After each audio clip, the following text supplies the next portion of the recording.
Hello friends, पहलवान Gurudin group of college के YouTube channel पर आपका स्वागत है। मैं संध्या राजपूत, हिंदी प्रवक्ता, हिंदी विभाग, Pahalwan Gurudin group of college Panari Lalitpur. दोस्तों, यदि आपको हमारा वीडियो पसंद आता है तो प्लीज़ हमारे चैनल को लाइक, शेयर और सब्सक्राइब जरूर करें। साथ ही बेल आइकन को भी प्रेस करें ताकि हमारे नए वीडियो का नोटिफिकेशन सबसे पहले मिल सके। तो आज का हमारा टॉपिक है केकई का अनुताप। दोस्तों, पिछली वीडियो में हमने इसके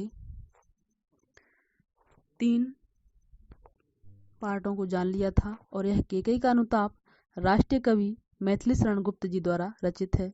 तो आज हम देखेंगे केकई के अनुताप का जो साकेत महाकाव्य है उनकी पंक्तियों को यहाँ प्रस्तुत किया है। इन पंक्तियों में कहा है कि यह सच है तो अब लौट चलो तुम घर को, चौंके सब सुनकर अटल केकई स्वर को।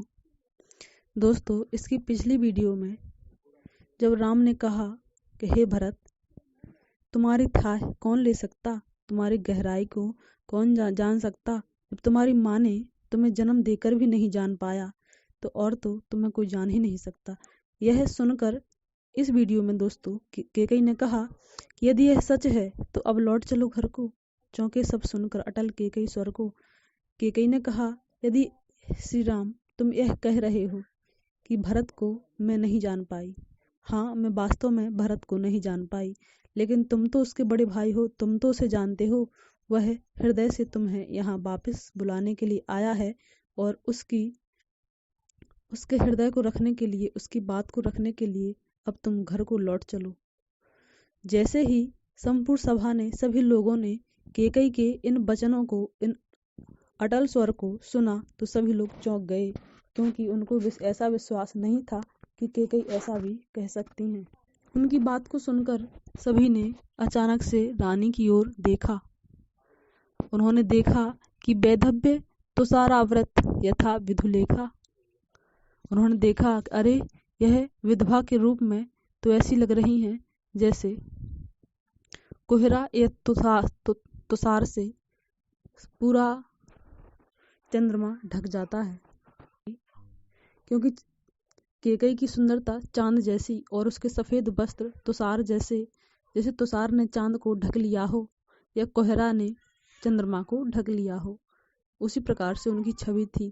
क्योंकि अभी जिस भेष में केकई को वह महलों में छोड़कर आए थे वह तो सजी हुई बनी ठनी केकई महारानी थी, लेकिन अभी अभी उन्होंने जो देखा वह तो एक अलग ही दृश्य था। वो तो एक विधवा के रूप में सफेद वस्त्रों में अलग ही दृश्य सा नजर आ रहा था।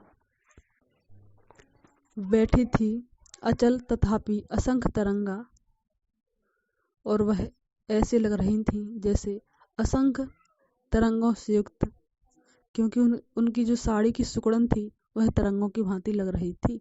वह सिंही अब थी हाहा गोमुखी गंगा।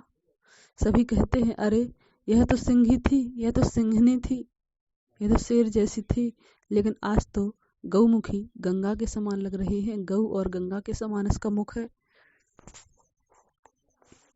हाँ, जनकर भी मैंने ना भरत को जाना, यह सब सुन लें, तुमसे स्वयं अभी यह माना।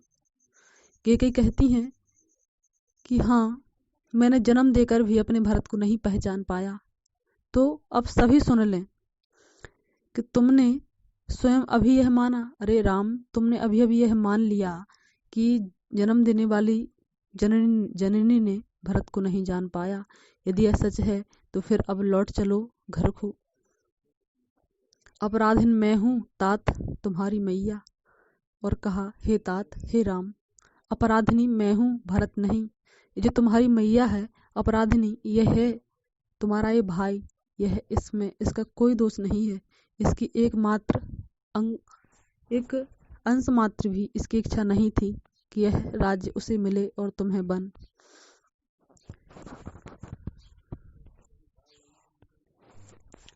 और आगे मैथिली शरण गुप्त जी कहते हैं साकेत में कि दुर्बलता का ही चिन्ह विशेष शपथ है, पर अबला जन के लिए कौन सा पथ है। हम अबलाओं के लिए, स्त्रियों के लिए और कौन सा पथ है शपथ के अलावा, कि हम शपथ लेकर कहते हैं कि जो अपराधीन है वह केवल और केवल मैं हूँ, ना ही इसमें तुम्हारे तात और ना ही तुम्हारा यह भ्रात, किसी में इस बात में किसी का भी कोई दोष नहीं है। यदि मैं उकसाई गई भरत से हूँ तो पति समान ही स्वयं पुत्र भी खोऊं। और इतनी बड़ी बात भी कह देती हैं वो कि यदि मैं झूठ बोल रही हूँ या मैं किसी के उकसाने पर उकसाई गई हूँ तो जिस प्रकार से मैंने अपने पति को खो दिया है उसी प्रकार से मैं अपने पुत्र भरत को भी खो दूं। उनका कहने का आशय यह है कि यह केवल मेरे ही मन में विचार आया था कि तुम्हें वनवास और मेरे भरत को यानी मेरे पुत्र को राजगद्दी मिले, अर्थात किसी ने भी उनको उकसाया नहीं है।